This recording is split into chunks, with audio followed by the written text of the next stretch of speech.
hadn't planned on arriving early. The truth was, I'd just woken up restless. Couldn't go back to sleep, couldn't shake the thought that something felt off. So instead of waiting until 10 like usual, I pulled the spinach and goat cheese quiche out of the oven at 9:15, covered it with foil, and slid it into the passenger seat like a sleeping infant. The drive to my mom's house took 23 minutes if I skipped the freeway and took the winding route past the park. I liked the quiet. I liked the illusion of peace. I'm Corin Astor, 35, senior urban planner for the city of Portland. I own a duplex near Hawthorne that I renovated myself over 4 years. Restored crown. Molding, repointed brickwork, even landscaped the backyard. With native plants. I live upstairs and rent out the bottom unit to a retired couple who've become something like surrogate grandparents. I've never married, no kids, and according to my family, that makes me the one with all the flexibility. When I pulled into the driveway that Sunday, the lawn was still damp from last night's rain and someone had left a scooter tipped over on the walkway. Probably one of Sadie's kids. I picked it up, brushed off the handle, and climbed the steps toward the side entrance. It was an old habit, entering through the kitchen like I used to after school when Mom would leave out peanut butter toast and cassette tapes of Frank Sinatra humming through the radio. I was halfway up the stairs when I heard my name. Corinne. She's single, no kids. She'll cover the mortgage. She always does. It was my mother's voice, steady like she wasn't even embarrassed to say it. I froze, mid-step. The quiche shifted slightly in my arms and I gripped the dish tighter to keep from dropping it. The kitchen window was cracked open above the sink. Through the screen, voices carried easily my mother's and my sister Sadie's. She won't go for it, Sadie said, her tone clipped. She will? Mom replied. She always has. You remember how easily she signed over her stimulus check during COVID? Just told me to give it to you for the boys. She never asks questions, just gives.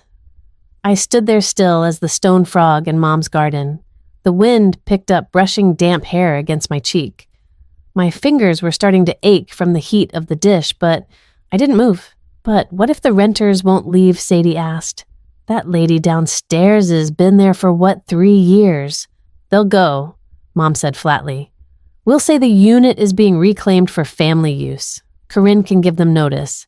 It's her name on the lease, not mine. You're sure she won't freak out? She's Corinne, Mom said with a little laugh. She'll blink twice, sigh, and say, Okay, I'll figure it out. I pressed my back against the siding. The familiar chill of aluminum made me shiver. They weren't just asking me for help. They were planning around me like I was an account to draw from, not a person to ask.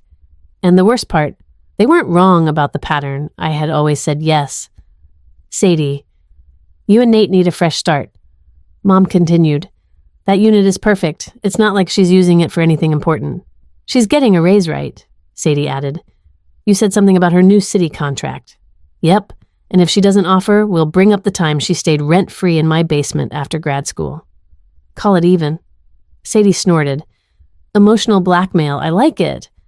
I didn't realize I'd been holding my breath until the sharp sting in my chest made me gasp.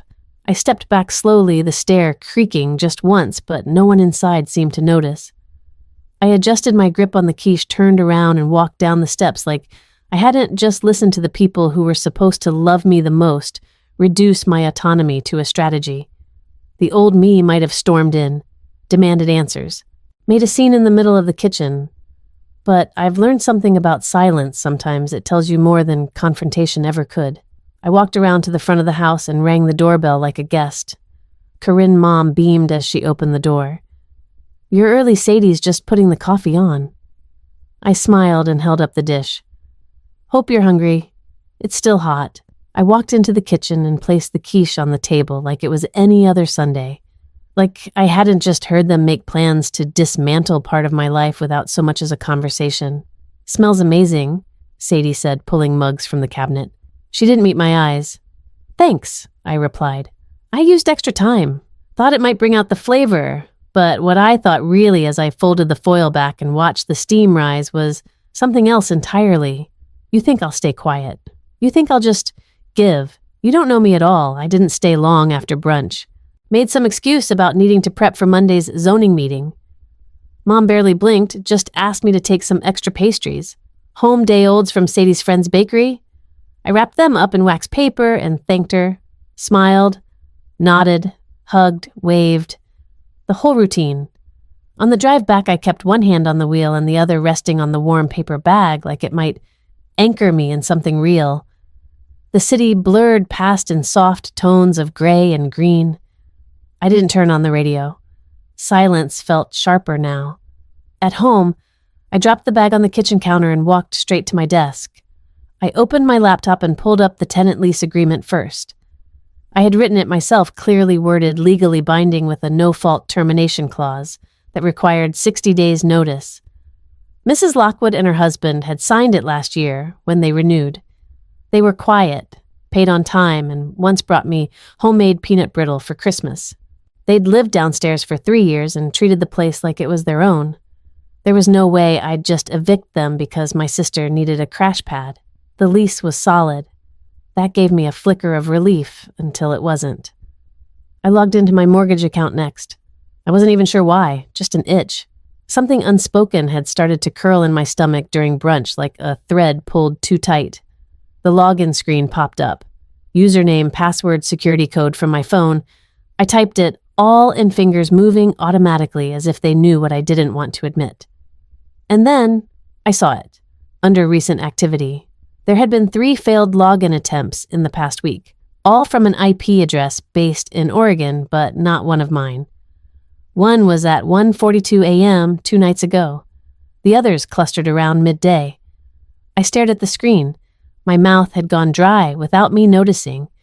Failed attempts aren't unusual. I told myself that. Could have been a typo, could have been a system glitch. But deep down, I knew better. It was the same feeling I got when I found my favorite mug suddenly chipped and no one remembered dropping it. Something small, but not right. And when you're someone like me, someone who double-checks locks and scans receipts, it hits different. I clicked over to my email. Nothing flagged. But I scrolled back through old messages from Mom, from Sadie. There were little things now that made me stop. One from 3 weeks ago. Do you still have that mortgage info saved? Somewhere I want to compare lenders for Nate's cousin. At the time, I didn't even respond. It had sounded like one of her throwaway questions, but now it sat there like a trap I'd stepped around without realizing. I opened a blank spreadsheet. Title, Family Requests. Corinne Astor.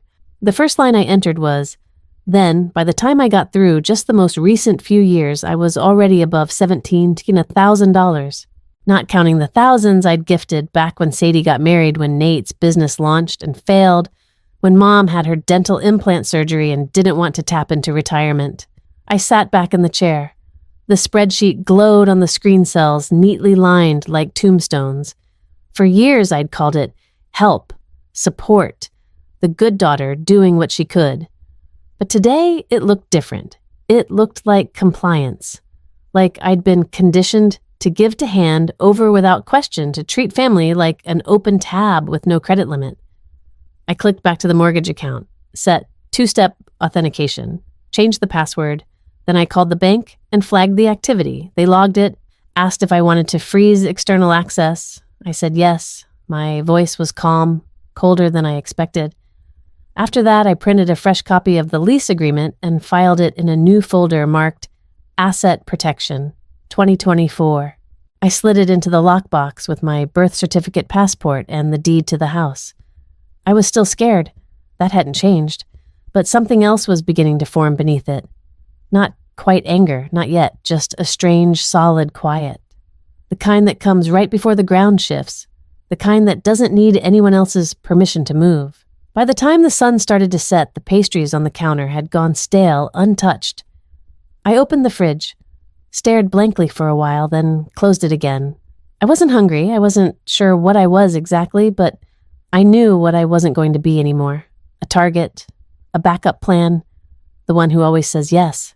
The next morning, I didn't bother with coffee. I just sat down at my desk, opened the laptop, and stared at the spreadsheet from the night before.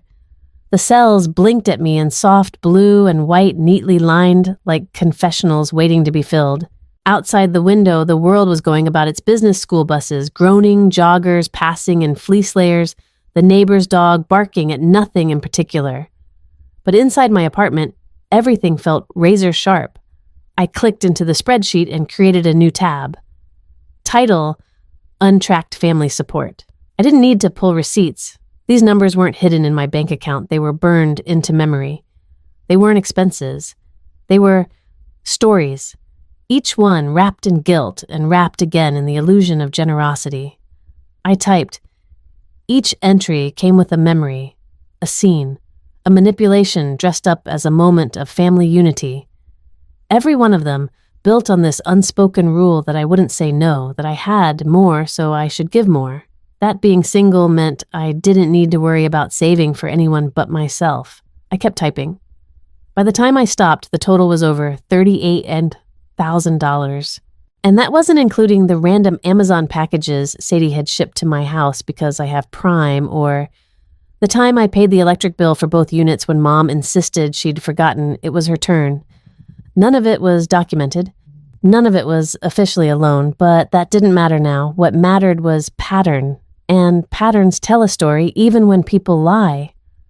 I created a third tab, verbal promises never kept, and then a fourth, attempts to access my accounts. I wasn't sure what I'd use this for yet, but I knew one thing with more clarity than I'd ever had before. If they ever tried to come for me again, legally, emotionally, financially, I would have the record. Not because I wanted revenge, because I wanted proof, because sometimes the people who hurt you will rewrite history in real time if you let them. And I wasn't going to let them anymore. At around 10, I got a text from Mom. Hope you got home okay. Can you send me the name of that bank you use again? Nate wants to open a new account. I stared at the screen. Then I opened my notes app and copied in the text, time-stamped it, and saved it under possible social engineering attempts. There was a version of me not long ago who would have responded instantly, who would have said, "Of course, here's the number. Let me know if you want me to help set it up." That version of me had been rewarded with praise and guilt in equal measure. That version of me didn't exist anymore. I closed the spreadsheet and backed it up to an external drive. Then I stood up, went into the kitchen, and opened the fridge. I took out a half-empty bottle of sparkling water, poured it over ice, and leaned against the counter. They thought I'd stay quiet. They thought I wouldn't notice. They thought I wouldn't change. They were wrong. And I had the ledger to prove it. It showed up in one of those harmless-looking manila folders, the kind with soft edges and no reason to raise suspicion.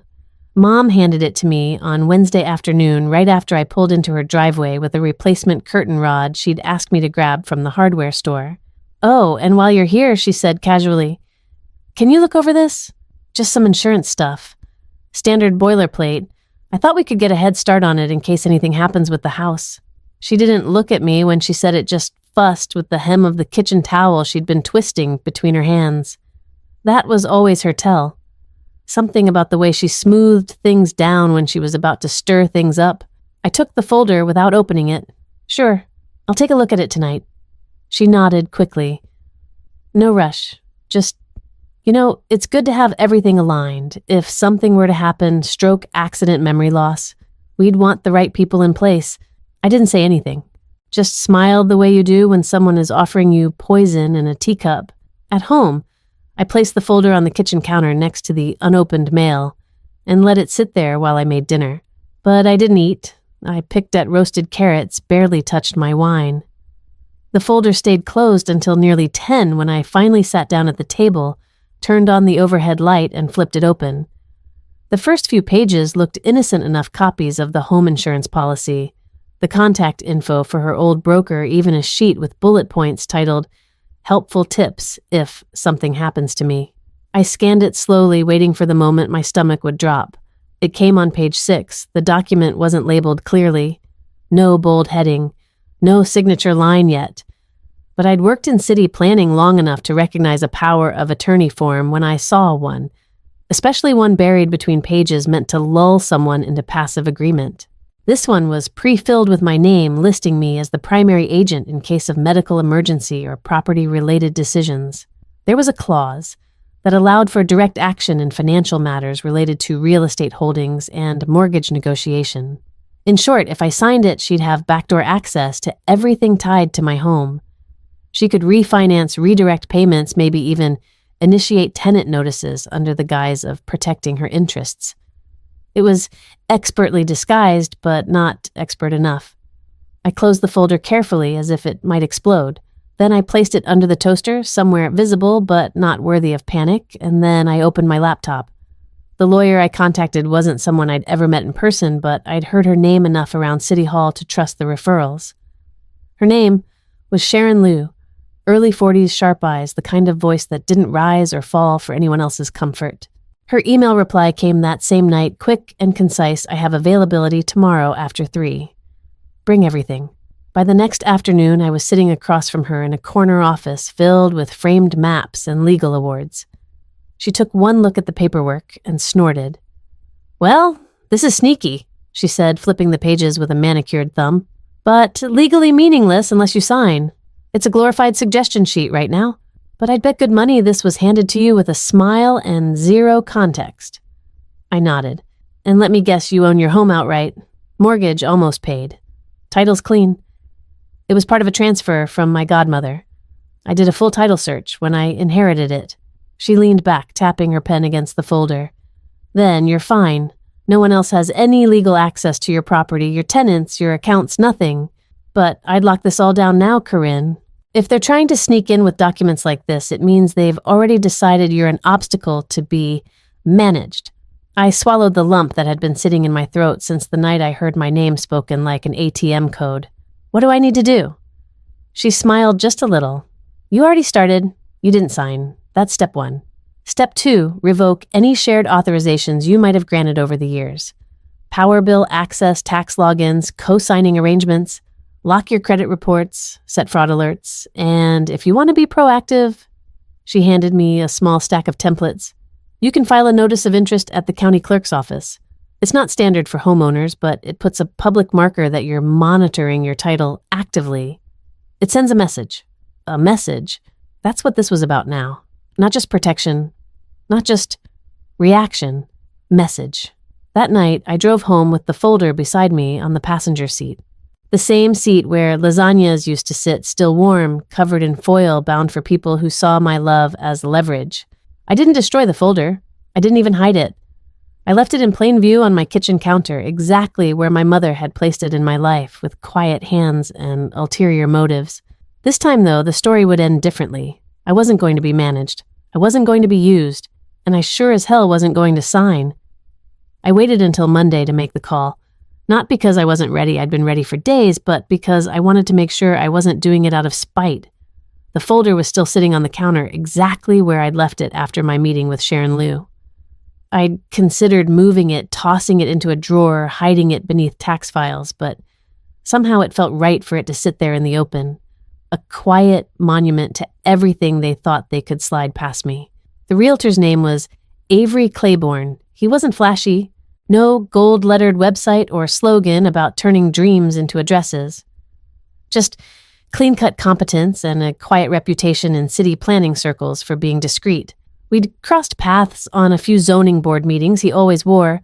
Navy spoke plainly and made smart eye contact. I trusted him the way you trust someone who never over-explains. He picked up on the second ring. Corinne Astor. He said, his voice smooth but alert. "Long time. Hi, Avery. I need evaluation. Quiet. No signage. No neighborhood gossip. Just information." He didn't ask why, what address. I gave it to him, and he promised to run comps and call me back the next day. When he showed up Wednesday morning, he was exactly as I remembered, blazer with elbow patches, leather folio under one arm, eyes that missed nothing. He didn't make small talk, just stepped inside, glanced around and nodded once. "You did all this yourself?" he asked, running a hand along the original oak molding near the entryway. "Every inch," I said. 4 years. Nights and weekends. 2 cracked ribs from falling off a ladder. Worth it. He scribbled something in his pad. "These old homes, everyone wants charm without the work. Yours is the rare finished product. Plus, it's in the historic district. Big upside." I took him through the upstairs unit first, my space. Sunlight filtered through the south-facing windows, catching the curves of the old ceiling arches I'd restored by hand. The kitchen still smelled faintly of rosemary from the bread I'd baked over the weekend. I'd always taken care of it like it was more than a home, like it was proof. that I'd built something alone and made it hold. We went downstairs next. The Lockwoods weren't home, but I'd told them I was having an appraisal. They were gracious about it as always. The space was tidy, warm, full of lived-in comfort. Avery stepped into the hallway and looked around slowly. This one, he said almost to himself. This is the kind of unit that sells a duplex. Not flashy, just livable. He took out his phone and snapped a few discreet photos, then we went back upstairs. I made coffee while he tapped into his tablet. Okay, he said finally, based on recent comps within a 10-block radius, adjusted for the condition of the structure, and upgrades roof HVAC energy windows, I'd price this at just under $1.15 million. If you listed this week, I could get you a cash offer in under 48 hours. I nearly dropped the mug. I bought it for $340, I said. He gave a low whistle. Portland's changed. You improved it. Timing's right. I sat down across from him. The number should have made me feel something: pride, excitement, even greed. Instead, all I felt was clarity. I'd spent so long seeing the house as an obligation, a gift I had to protect. But now, it felt like leverage, a choice that belonged only to me. I'm not ready to list, I said. He nodded. Didn't press. Just clicked his pen and folded his folio shut. When you are, let me know. No pressure. We can do this however you want, off-market, private showings, even a pre-list cash bid. I'll be discreet. I'll need time. You've got it. He stood, then paused. But just a heads-up, word gets out fast when property shifts hands in this neighborhood. You sure you're ready for what comes next? I looked past him toward the quiche dish still drying on the rack, the one I'd brought to a brunch where my future had already been assigned without my input. Not yet, I said, but soon. He handed me a red folder before leaving his formal market analysis. I placed it on the counter next to the one my mother had brought over days earlier. Side by side, they looked almost identical. One held a trap, the other an exit. When the door closed behind him, I leaned against the kitchen counter and let myself breathe. Not deeply, not easily, but a little more than I had in weeks. I didn't need revenge. I didn't need drama. What I needed was a timeline, and for once I was going to be the one drawing the lines. The text came on a Thursday morning tucked between 2 work emails and a group chat about someone's birthday cupcakes. It lit up my screen just as I was reviewing permit language on a new mixed-use development in the Pearl District. I didn't even have to open it to know who it was from. The preview read, "Sadie just needs a few months." I set my coffee down and unlocked the phone. Mom, Sadie just needs a few months. The kids love that downstairs unit. It would mean so much to them. I know you understand. There was no, "Hi, no, how are you?" just the ask. Wrapped in sugar, but still an ask. And not a question, really, more like a gentle nudge in a direction they'd already decided I would go. I stared at the screen for a few seconds, thumb hovering. My first instinct was to wait, to buy time, to find softer words than the ones sitting fully formed in my chest. But then I remembered Sharon Lou's voice in my head. "They've already decided you're an obstacle to be managed." I typed, "Me. It's occupied. I'm not making changes. Simple. Factual. No apology." The read receipt popped up almost instantly, followed by the 3 blinking dots of someone typing, deleting, retyping. But no reply came. Not right away. 20 minutes later, my phone rang. Sadie. I let it go to voicemail. Then it rang again and again. By the 4th time, I picked up because part of me still hasn't unlearned the reflex of being the one who listens. "Hey," I said flatly. "You're serious?" Sadie's voice was already tight, already trembling. "You're really not going to help." "It's not about helping," I said. "It's about boundaries. That unit is leased. It's not available, but you own the place," she snapped. "You can break the lease if you want to. You've done stuff like that before." "No," I cut in. "I haven't. I've never broken a lease. I've never disrupted someone's housing for convenience. I wouldn't do that to strangers. I'm sure as hell not doing it to people who've paid rent on time for 3 years. There was a pause. Then the sharp inhale I knew too well. "You're unbelievable," she said. "You have everything, Corinne. No kids, no partner, no one to take care of but yourself, and still, you act like you're the one struggling. Nate lost his job. Our landlord's raising rent by $700. We're out of options. You're out of options that don't involve me absorbing the fallout, I said. That's different. She went quiet for a beat, then her voice softened. The boys love that unit. Remember, you let them watch cartoons downstairs when Mom hosted Easter. They still call it Auntie Corinne's Castle. I closed my eyes. That wasn't fair. She knew it wasn't fair, but that had always been her edge. She could weaponize nostalgia better than anyone. I'm sorry you're going through this, I said, but I'm not evicting my tenants. Not for a few months, not for any reason, but it's family. She said the word, stretching like taffy. You always used to say that we show up for family, and I did. I replied the words, leaving my mouth calm but final, for years. I showed up. I paid. I rearranged my life around what everyone else needed, but this is a boundary I'm keeping. She started to cry. Real tears or not, I didn't know anymore. The lines had blurred too many times. You've changed, she said quietly. No, I said. I just stopped pretending I wasn't drowning while you asked for another life preserver. She hung up. No slam door, no scream, just the sudden empty silence of a line gone dead. I didn't cry. I didn't even shake. I just stood there, phone still in my hand, staring out the window at the maple tree that had started to turn gold. The kind of gold that only comes from survival summer, burned out fall rushing in like it has something to prove. I knew what would come next. Mom would follow up. There'd be a second wave, the guilt and grace approach. Maybe a call from Nate pretending to be reasonable. Maybe a group message with a photo of the boys' shoes untied and faces, sticky captioned, "They missed their castle." But the castle wasn't theirs, it never had been, and I was finally done pretending I didn't know that. The subject line was simple. Quick chat, new opportunity. It came from my boss, Meredith Lang, a woman who rarely emailed without purpose and never included question marks unless something was truly in motion. It landed in my inbox the day after Sadie hung up on me. I almost didn't open it. My head was still thick with echoes her voice. My own, the soft thud of a door that hadn't closed but had certainly been pulled halfway shut. I clicked the email anyway. Meredith wanted to meet that afternoon. 15 minutes, she wrote. Promise. Just a conversation. At 3:00, I stepped into her corner office. It smelled faintly of eucalyptus and copier paper. Meredith looked up from her screen and motioned toward the chair across from her. She wore her usual soft gray blazer and cobalt glasses, the frames bold enough to signal she made her own decisions. Corinne, she said, tone crisp, but not unfriendly. You've been on my mind.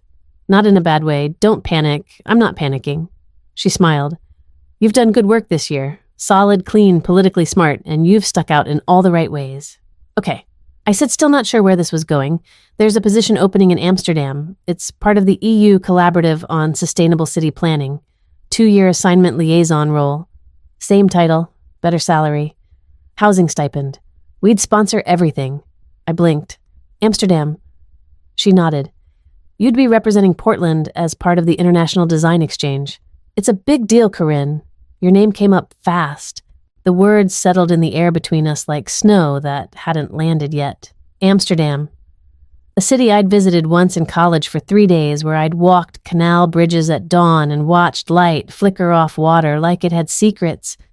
A place with no history, tied to me, no family, no half-buried traps. The idea came in soft at first, then louder.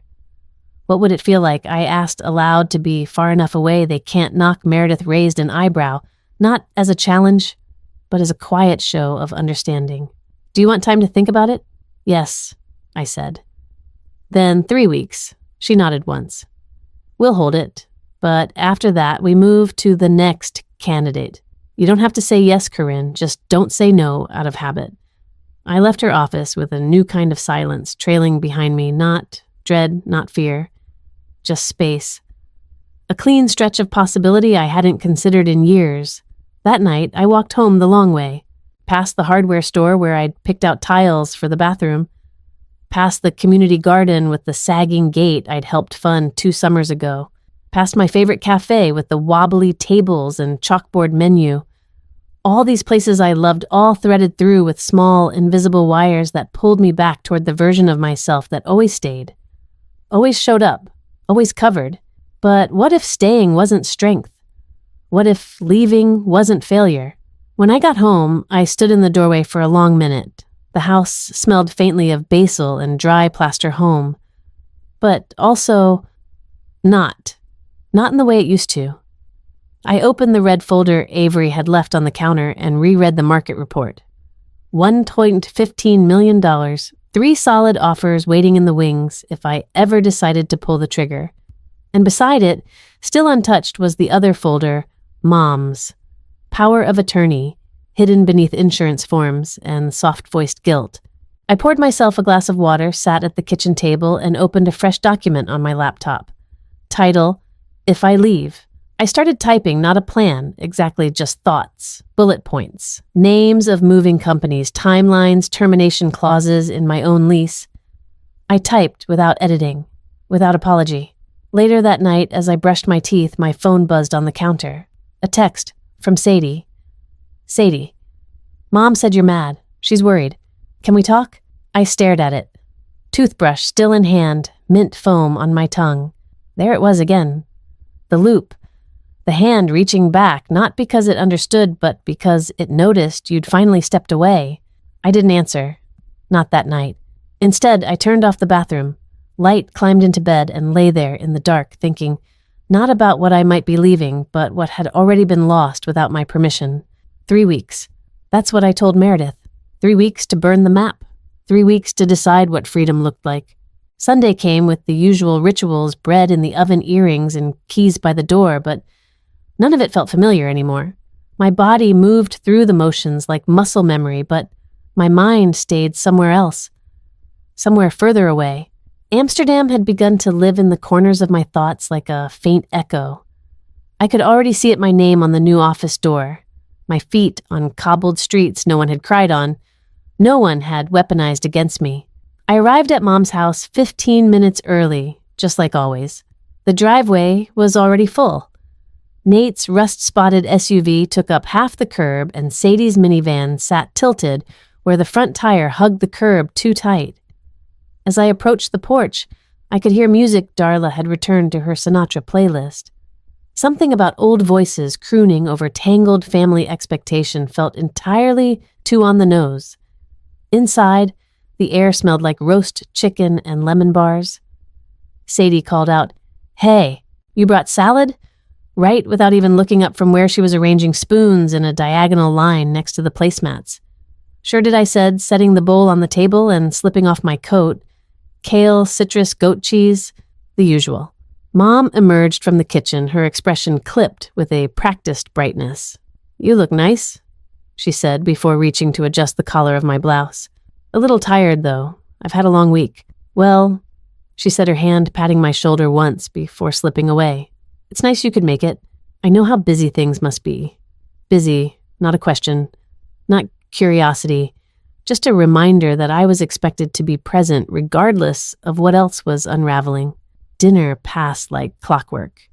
Nate complained about supply chain issues. Sadie offered updates about Leo's new preschool. And Mom reminisced about a vacation we never took because Dad got laid off the summer after Sadie's wedding. I nodded. I smiled. I passed rolls and refilled glasses. My face never cracked. My voice never lifted. But underneath the table, my fingers stayed locked together in my lap. After dessert store-bought lemon bars that Mom claimed she'd made, I waited until the dishes had been cleared and the chatter hit that low lull when everyone starts planning their exit. That's when I spoke. "I wanted to tell you something." 3 sets of eyes turned to me. I could feel the shift, subtle but unmistakable, like a theater crowd going quiet before the first line of the play. "I've sold the house." It didn't land at first. Just air and stillness. Then the sound came first, a sharp breath from Sadie, then a bark of disbelief from Nate. What Sadie asked, almost laughing. "What house mine?" I said. "The duplex. It closes in 3 weeks." Mom's glass clinked hard against the edge of her plate. "You're joking." "No," I said evenly. "I accepted a private offer. Cash. Market value. It's done." "You sold the duplex," Sadie repeated, her voice rising now. "Without telling us." "It's not shared property," I said. "I didn't need to tell anyone." But the kids love it there.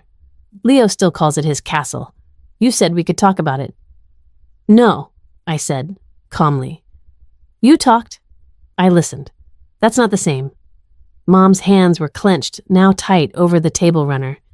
But what about your future? What about stability? That house was your anchor. It was also the thing you tried to use against me, I said. You said I could afford it, so I afforded something else, a beginning that doesn't involve explaining myself every time I say no. Nate stood up, pacing now. So you're just going to walk away, let strangers move in and take it. Strangers who offered respect and money, I said. Two things I haven't seen from this family in a long time. Sadie's voice cracked. But you didn't even ask. You didn't let us make it right. Make it right, I asked, looking between them. After the fake forms, the login attempts, the assumptions. You didn't want to make it right. You wanted to make it convenient. You're overreacting, Mom said, her tone brittle. This isn't like you. You're right, I said, standing. This isn't like me. It's like the version of me that should have existed a long time ago. No one moved. No one followed when I picked up my coat, looped it over my arm, and walked toward the door. At the threshold, I turned back once. I'm moving, I said, and I'm not giving you the address. And then I stepped out into the cool dusk. The sky stretched wide and pale like the beginning of a canvas. Behind me, the house stayed quiet. No footsteps followed, and for the first time in years, I didn't wait for the sound of someone calling my name. The envelope was cream-colored and heavier than standard mail with a return address from some 2-room office suite in Gresham. It arrived 2 days after the dinner. I found it wedged between a Blue Apron coupon and the monthly statement from my credit union. At first, I thought it was another one of those subscription charity solicitations Mom liked to forward in your name just to make you think. But when I opened it and saw the words, Notice of Intent, Cease and Desist, typed across the top in bold, I sat down hard at the kitchen table, barely registering the chair beneath me. The letter was 4 pages long, but it only took one sentence to knock the air out of my lungs. Allegedly caused financial hardship and emotional distress to clients Darla Astor and Sadie Wilkes by acting in bad faith regarding jointly understood family assets. Jointly understood. I reread the phrase 3 times. It was legal gibberish trying to dress itself up as righteousness. The rest of the document detailed my sudden and non-consensual sale of a long-standing family property, the disruption of generational housing stability, and my personal favorite, the intentional withholding of communication which has led to significant psychological distress and loss of familial trust. I dropped the papers on the table like they burned.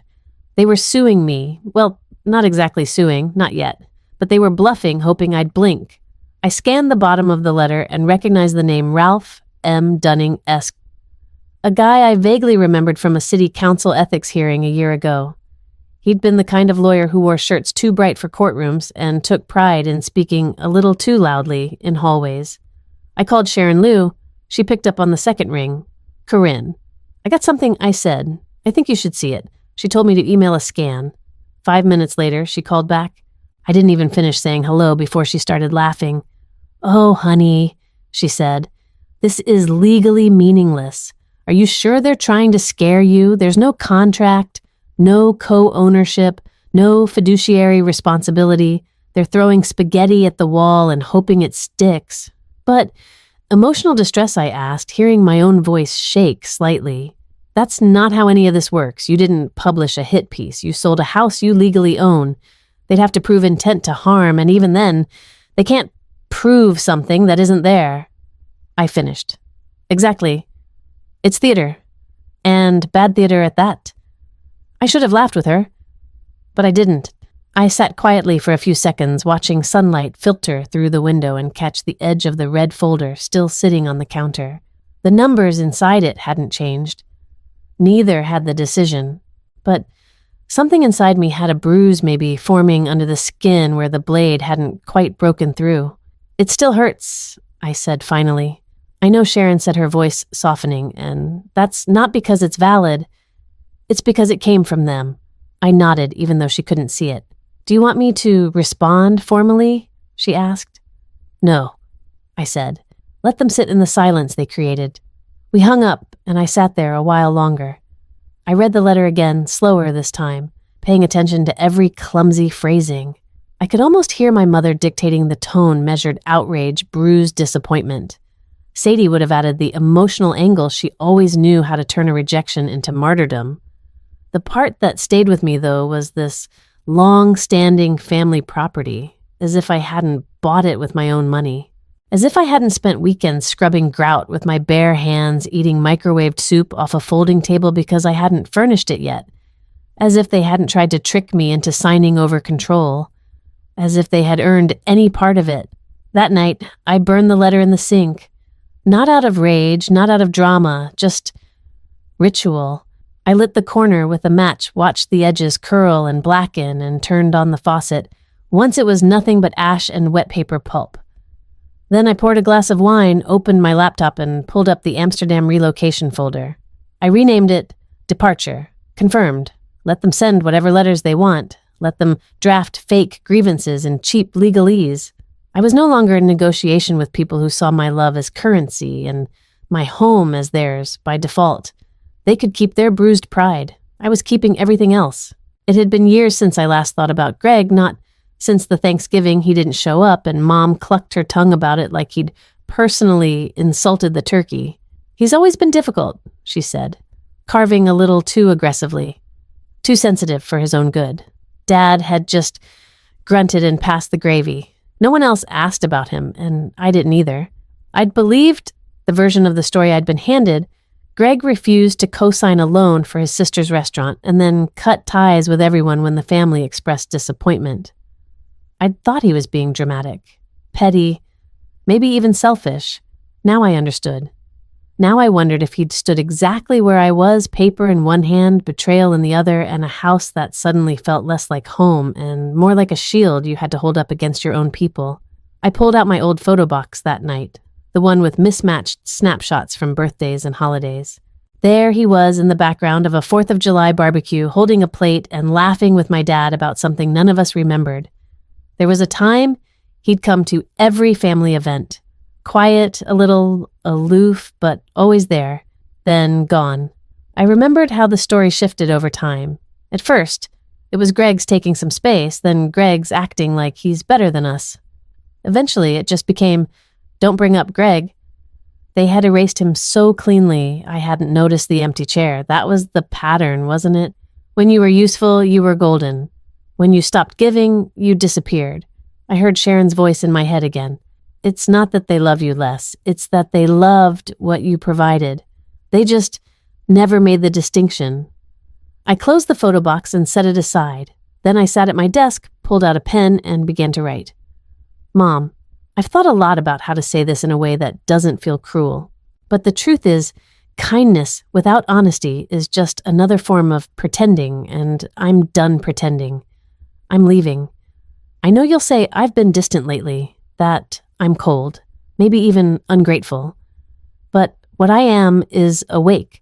For the first time in years, I'm seeing things for what they've always been, not what I hoped they were.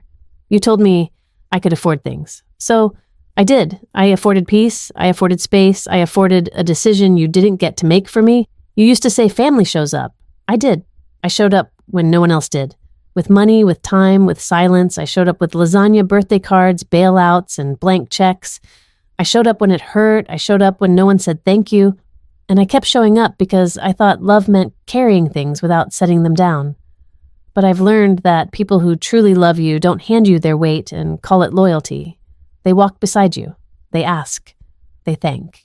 They don't assume you'll bend simply because you always have. I'm not angry anymore. That passed. What's left is something quieter, a clean, necessary absence. Please don't contact me unless it's to say something real, not another ask, not another defense. I won't read anything else. Not letters, not emails, not more explanations about how hurt you are. That feeling came after 1,000 little choices I wasn't part of. This isn't revenge. This is a boundary. One you'll finally have to respect because it's no longer up for discussion. Corinne. I read it once then, twice, and didn't change a word. I sealed it in an envelope, no return address. I'd drop it off at her mailbox on the way out of town. I didn't cry. Instead, I opened my laptop and searched for Greg's name. It took a while, but I found him. He lived 2 hours south, worked for a small nonprofit that supported youth aging out of foster care. There was a photo on the website. He looked older, but not hardened. He was standing next to a mural of wildflowers and holding a clipboard. He looked like someone who had let go of the weight. I didn't send him a message. Not yet. But I bookmarked the page, just in case one day I needed to tell him I understood. The downstairs unit was almost empty now. Mrs. Lockwood had moved out 2 days earlier with her husband, their things packed neatly into a U-Haul with more care than most people reserved for fine china. She hugged me, twice, once at the door and again by the mailbox, her eyes misty but kind. We've never had a landlord who left welcome flowers and shoveled the walk in winter, she'd said. Wherever you're going, Corinne, I hope they know how lucky they are. Now, with the Lockwoods gone and the floors freshly swept, the space echoed with a kind of stillness I hadn't felt before. It wasn't sad or lonely, just honest. No rugs to soften the footsteps, no framed photos to distract the walls from being bare. Just space and air and a low afternoon light cutting through the window like a warm blade. I walked through the unit one last time, fingers brushing the edge of the built-in bookshelf I had sanded and repainted one summer, when I still thought taking care of things would be enough to make people love them properly. I ran a hand along the kitchen counter, opened and closed the drawers, checked that the fridge was unplugged, the thermostat set to eco mode. It felt like a ritual, a quiet inventory of every corner I had once touched with hope. Then, near the back hallway closet, I saw it. A key hook, nearly hidden by the trim right where the previous owners must have kept it. It held one item, an old brass key on a cracked leather tag. I pulled it down and turned it in my hand. The leather was soft from age and thumbed over years. On it, written in faded ink, was the word family. I stood there for a while, just looking at it. The absurdity of the label, the weight of the metal heavier than it should have been. I didn't recognize the key itself. Maybe it had belonged to the old basement lock or an attic trunk long since removed. But it didn't matter. The metaphor had already arrived, uninvited and perfect. Family. This was what they'd handed me, a promise that no longer opened anything, a word that had been bent, refitted, broken down until it meant access, not connection, obligation, not love. I could almost hear my mother's voice again, soft and layered with expectation. She's family. She'll do it. I took the key upstairs. In the kitchen, I pulled an empty glass jar from the cabinet, the kind I used to store wildflower seeds in spring. I set it on the counter, uncapped a silver marker from the drawer, and peeled the old leather label off the ring. Then, I picked up a blank tag from the same drawer, clipped it through the loop, and in sharp block letters, I wrote, used. Not broken, not discarded, just used. I dropped the key into the jar. It landed with a soft clink against the glass, then settled. There was no dramatic music, no sudden rush of closure, just that small sound, the end of something I no longer needed to carry. Later that night, I left the jar in the center of my dining table. No centerpiece, no flowers, just that one object in the middle of everything. A reminder. Some people inherit photo albums or heirloom recipes. I had inherited assumptions. That I would stay, that I would give, that I would always answer the door even when the knock wasn't kind. But a key is only meaningful if it still opens something, and this one didn't. Not anymore. The next morning, I packed the last of my clothes into the suitcase by the front door. My flight was in 4 days, the Amsterdam paperwork already finalized. The house sale would close within the week. I would leave behind the jar and the folder and the silence all in their rightful places. I didn't know what my mother would do when she discovered I was gone for good. I didn't know if Sadie would try one more time to call. I didn't know if Nate would care at all, but I knew what I would do. I would board the plane, I would start over, and somewhere in a new apartment by a new river, I'd hang my own keys on a hook no one else had ever touched. The first thing I noticed about the apartment was the light. Not the cold, sterile kind that filled corporate offices back home, but something softer, filtered, golden like honey poured over brick. It streamed in through tall, drafty windows that overlooked a cobbled street lined with crooked buildings and too many bikes to count. The walls were painted a worn cream, the kind that made even silence feel warm. It wasn't big, but it was mine. I arrived in Amsterdam on a Thursday. The taxi ride from Schiphol was quiet, save for the occasional buzz of my driver's phone and the polite chime of trams gliding by. I kept looking out the window, half waiting for my phone to vibrate to show a name, Sadie Mom Nate, but it stayed still. Like it understood something had shifted, that I wasn't answering anymore. The apartment was mostly furnished a rental from the university housing pool for visiting researchers. I had a corner desk, a small balcony, a galley kitchen with blue tile backsplashes that looked hand-painted, and a narrow staircase that would no doubt bruise my shins 100 times over. I loved it instantly. The first week passed in a blur of meetings, orientation lunches, and jet lag.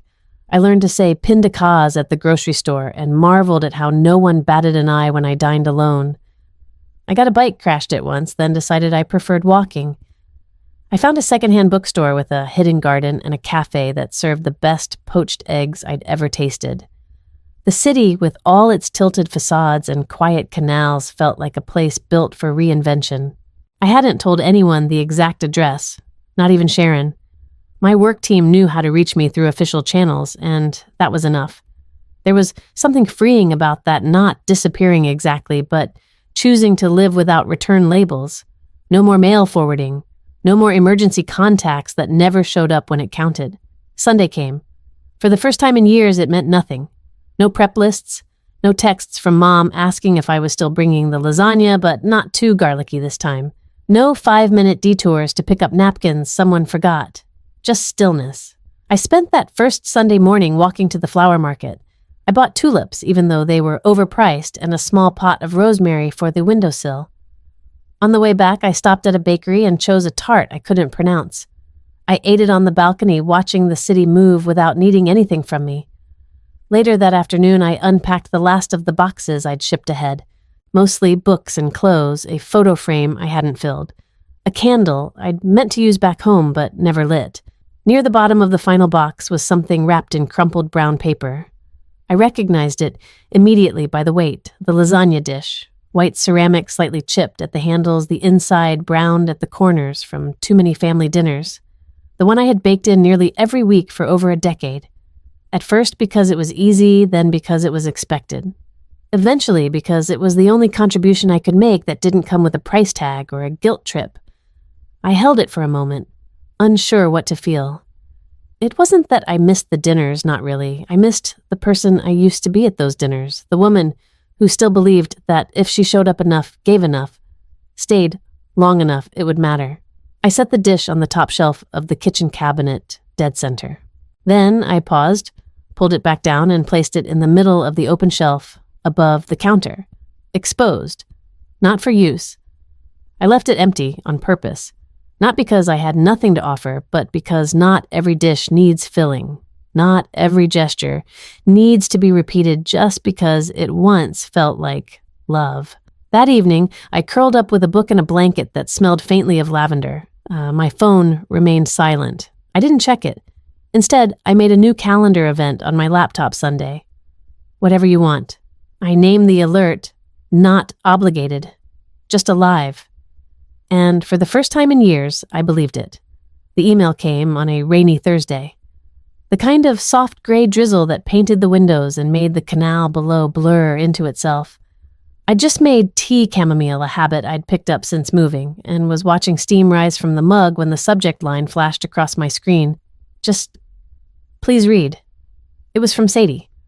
My stomach didn't twist this time. That was new. I opened it. Corinne, Mom's not doing well. She's been quiet since the house sold.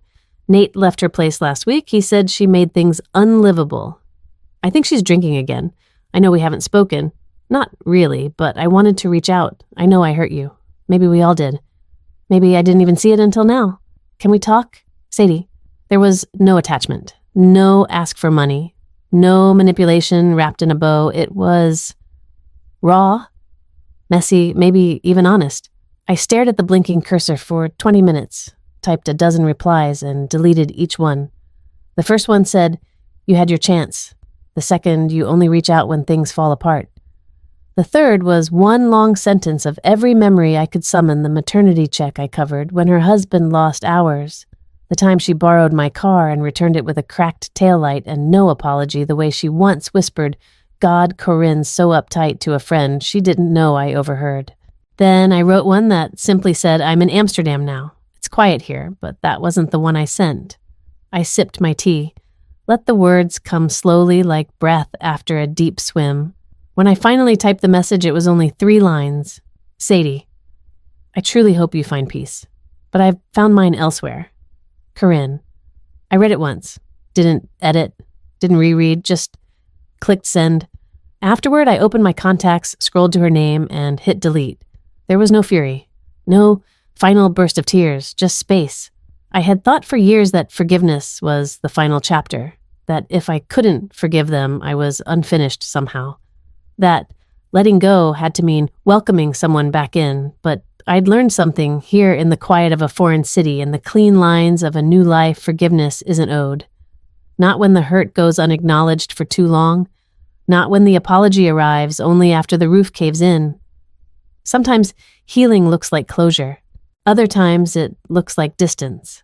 That night, I walked to the bridge near my building, the one with ivy crawling up the stone and padlocks clinging to the rail like stubborn little ghosts. I stood there for a long while, watching the bikes pass by in rhythm, the faint clang of gears and laughter from a passing boat. I didn't think about Sadie or Mom or Nate. I thought about Greg and the way he'd looked in that photo I'd bookmarked. Not bitter, not cold, just full. Like someone who had finally stepped outside the orbit of his family's gravity and learned how to breathe again. I went home, lit the lavender candle I'd unpacked weeks ago, and placed a fresh set of tulips on the windowsill. Then I made lasagna. Not because it was Sunday, not because anyone expected it, just because I wanted to. And when it was done, I served one slice to myself on a chipped blue plate.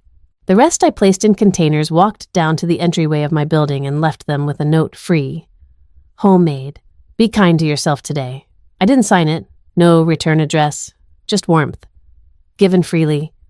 Without demand.